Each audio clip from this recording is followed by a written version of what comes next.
chiropractic algebra. So for those of you out there that love math like I did, right?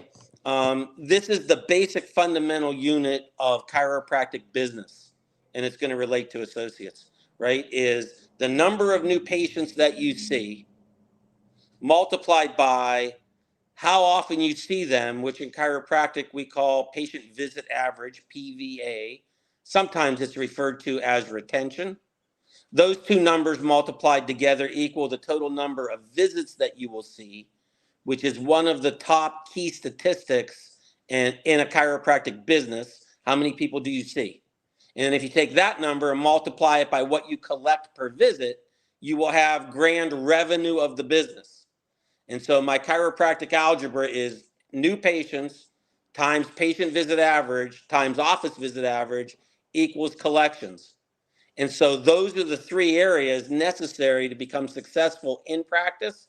And so when I work with associates, right, it's about developing all of the clinical skills, right? How do we intake new patients? How do we discuss patient histories, physical exam, taking x-rays, interpreting x-rays, marking x-rays, creating listings to adjust, communicating back to the patient, getting patient commitments, delivering all that service, communicating during the delivery of that service, and then ultimately having conversation with people about why being a lifetime chiropractic patient makes sense.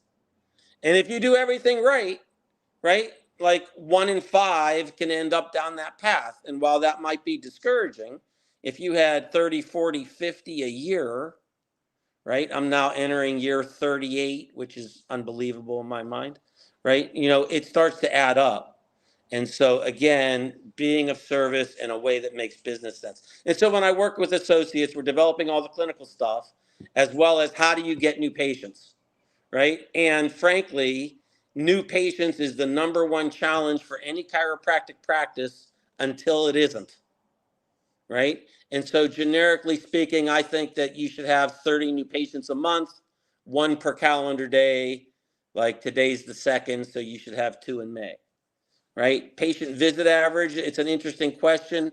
You know, I would ask a prospective associate, how many visits do you think that your typical average patient needs in their lifetime? And so again, this is a measurement of whether I'm a match with the prospective associate or not. And I'll hear answers, you know, from 6 to 10, you know, up into the hundreds or even more than that.